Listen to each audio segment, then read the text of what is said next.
And we think we become defined by what we're arguing for or against, but in the purest sense, following Jesus, we become defined by how we are taking action on the things that Jesus has called us to do.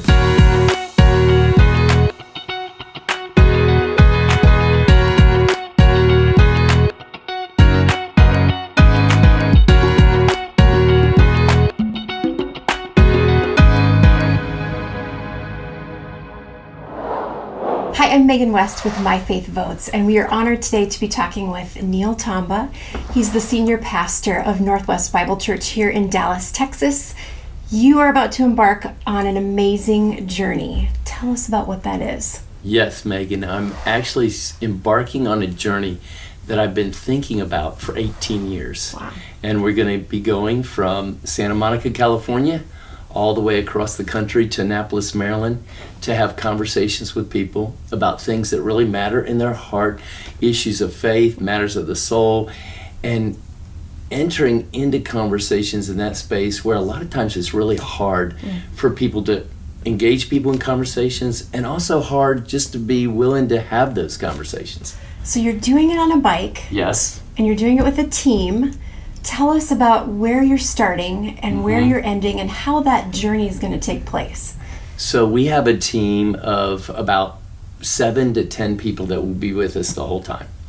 We're going to have another guy and gal who are riding with me the whole time, and we're going to get in our car. They're going to get in the cars. We're going to get on our bikes in Santa Monica, California on May 27th. And hopefully we will end up in Annapolis, Maryland on June 29th. And each day, we already actually have it scheduled out. We'll ride about 105 miles a day. Wow.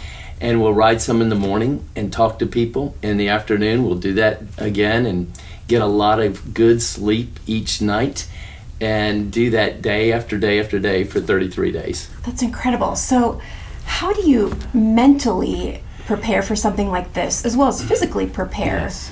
For riding 100 miles a day? And you know, Megan, it's interesting you said mentally prepare, because this is as much a mental challenge as a physical challenge. And some of the things that I do to prepare is riding my bike in difficult situations. This past week we did a 200-mile ride, and part of that was just, hey, I just want to go through the mental exercise of being on my bike for 11 hours that day. You know, I also do this kind of weird thing. Every night I do some mind and brain work through a couple different apps. I working on another language, and this app called Elevate that I use just to exercise my mind every night when it's really tired. So it's really connecting everything together Yes. to prepare for something like this. Spiritually, mentally, emotionally, everything. So where did this dream begin? How did it begin? 18 years ago, I was in Colorado doing what I do, just riding my bike, talking to people. And I used to go to this summer camp, and we had a family Chevy van. And I would say to Vila, listen, will you just take me up this mountain and drop me off? My bike was in the back of the car. And she would go till she would say, Neil, I'm too afraid to drive anymore on this road. And I would be like, fine. And she would drop me off. She would say, how are you going to get home? I would say, don't worry about it. I'll make it back in X number of hours. And one day I was just coming down the mountain. I saw this little family at a secluded pond. And I thought, I wonder how they got here. And what I'd really like to do is talk to them about their story, just be really curious about their story and their hearts, and document it some way. Interesting. And that's when it started, 18 years ago. So you envision having conversations along the journey from California to the East Coast, 100 miles a day. How do you envision that happening? Are you just going to randomly find people? And what is your intent to start a conversation with someone? So, Megan, I really want to do what I do when I'm on my bike almost every day. And how I start a conversation is just being lovingly curious about somebody else's story. So I was at White Rock Lake a couple months ago, and I came riding up on another person, and I noticed their bike. I said, hey, that's a cool bike. Tell me about your bike. And he told me about his bike.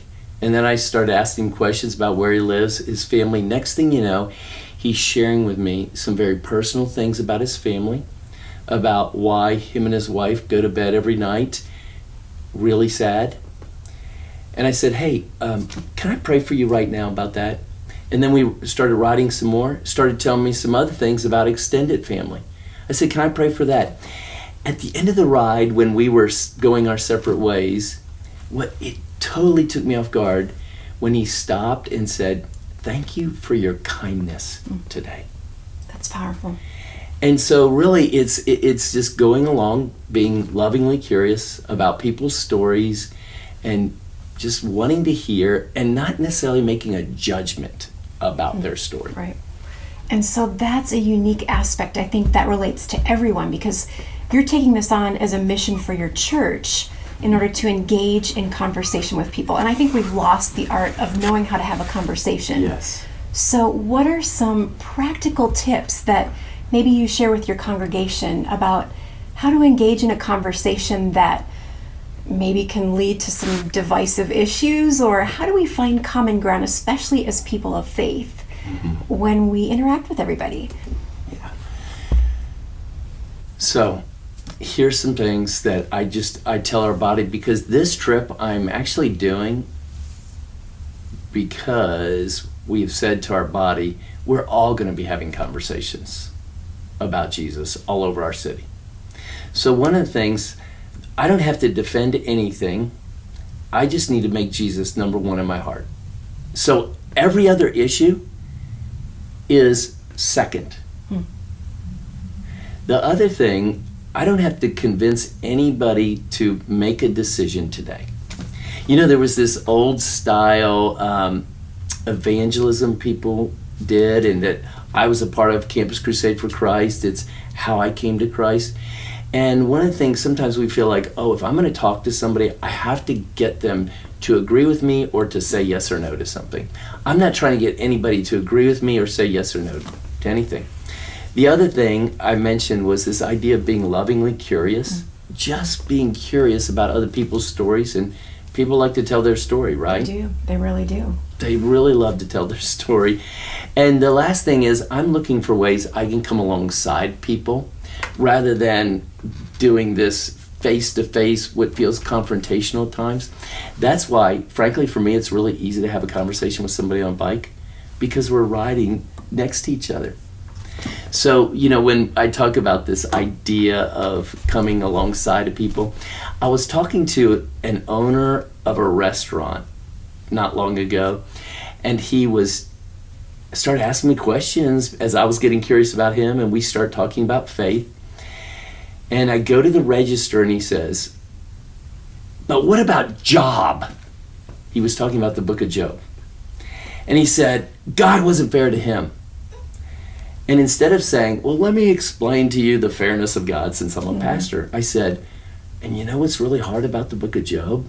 That when Satan came to God, God said, have you considered my servant Job? That God actually put it on Satan's mind to talk to Job or to deal with Job, and just coming alongside of him and saying, hey, that's hard, and it even gets harder. So for people who really have a hard time engaging in conversation, they don't even know how to approach someone, do you have a simple phrase or a simple question that you could give to someone as a tool to begin a conversation? I have a couple. One is this: how can I pray for you? If somebody's sharing something about their life, you know, just how can I pray for you? And just let people talk. And say, I'll pray for you later. I'm going to pray for you when I drive away from here. So that's one of them. And then the other is this: find something that they are interested in. Hey, I like your bike. Tell me about your bike. Yeah, just simple conversations just to begin something. I think sometimes we're so afraid that there's going to be judgment or what is this conversation going to lead to, but we have to be bold with our faith. And that does start with prayer, and it starts with being open to having a conversation about something that's changed our lives because of the relationship we have with Christ. So is that somewhat of an approach that you'll take as you're riding across the country with people? Yes. Just sharing your faith, or will you begin more neutral and then kind of ask where they are?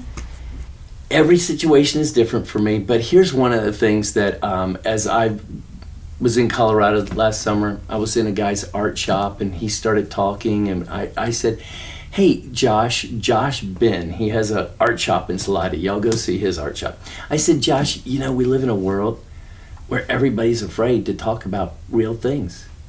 And I said, Josh, I'm just going around talking to people about real things they've been thinking about. Josh, you ever think about spiritual things?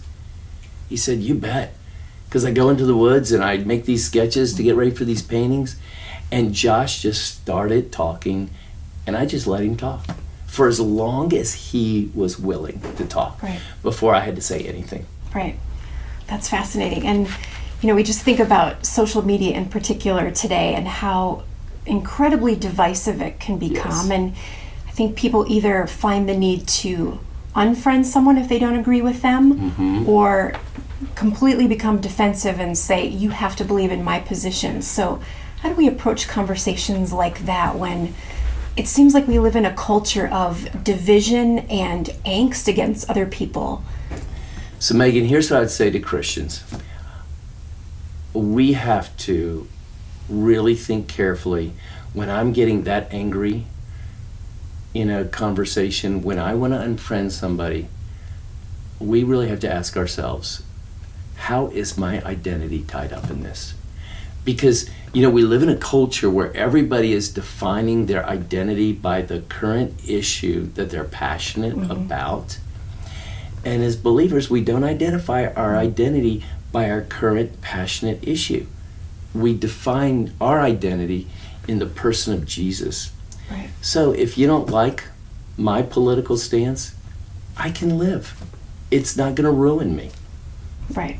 We have to keep that approach first and foremost all the time, yes, as we approach conversations. And it's a difficult arena to be in. And you, as a pastor in the church, is it your role to help people engage in conversations, especially around issues, when we're approaching different things at the ballot box, when we're talking with people one-on-one? How do you encourage your congregation to have a biblical worldview when we approach people in conversation? This is really messy. Because even at our church, I look out and I see two people sitting together, true story. One I know is a Democrat and one is a Republican. And there's lots of other variations in that pew, I'm sure. And I know that just saying Democrat or Republican could cause them to physically move apart in the pew. I've seen it happen. And they've come and told me about it afterwards, two friends. Here's what I believe, that if Jesus is my identity and I'm following him, Jesus actually calls us to take action, right? And we think we become defined by what we're arguing for or against, but in the purest sense, following Jesus, we become defined by how we are taking action on the things that Jesus has called us to do. Right. So I want to say to our people, if you really want to engage out there, the first thing to do is not complain about it on social media. The first thing to do is go do something about it. Right. Take action. Yes.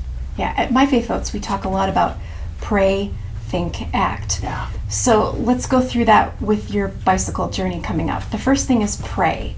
And you have a unique team that's being set up to pray for you, even now as you begin. They're praying right now. So talk about that, how that's going to encompass your journey across the country. So if you go to my website at neiltomba.com, there's 10 goals for this trip, and one of them is to inspire a prayer movement, not just for me, but for our whole church.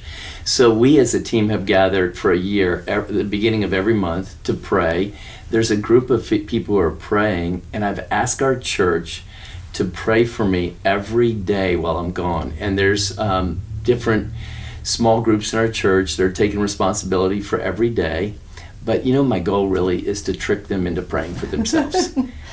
And I've said, listen, get them to pray for me, to the leaders in this, get them to pray for me, and then make sure they begin to pray for themselves, their own conversations, their own, we call it here, divine platforms. Explain that a little bit more. What's a divine platform? Okay. The beginning of this year, we launched a new vision for our church, and we've said everybody has a divine platform. And when we say divine platform, we're saying that God has uniquely created Megan to get to share her story and the story of Jesus. Your divine platform is who you are and where you are. So you know what this means, Megan? If you and I were bankers, we had a desk next to each other, we sat this close to each other at work every day, how you would engage people in conversations about Jesus is different than how I would engage them. Because it's not just where, it's who we are. You know, one of the questions people ask me is why now? After 18 years. And the catalyst for me to do it now is because we launched a vision for our church to have thousands of surprisingly easy to start conversations about Jesus all over our city, because we believe where God has us is where Jesus is. So 3,000 miles, Yes. 33 days, and then at the end, what's the first thing you're going to do when you step off your bike when you get to Maryland? You know, it's so funny because I'm a crier, as you can see, and I just had that moment like, man, we finished this, I'll cry. It's powerful. Yeah. And you'll see that God has Done so. accomplished Yeah. To be able to say, wow, God, you allowed me to do this. this. From 18 years ago 18 years ago. to the day you step off in Maryland. Yeah. Where can we find information about your journey across the country, and how can people follow along? Well, you can follow along on social media at Neil Tomba, whether it's Instagram or Twitter. You can go to the website neiltomba.com, and we are hashtagging conversations coast to coast all over the place as much as we can. Love it.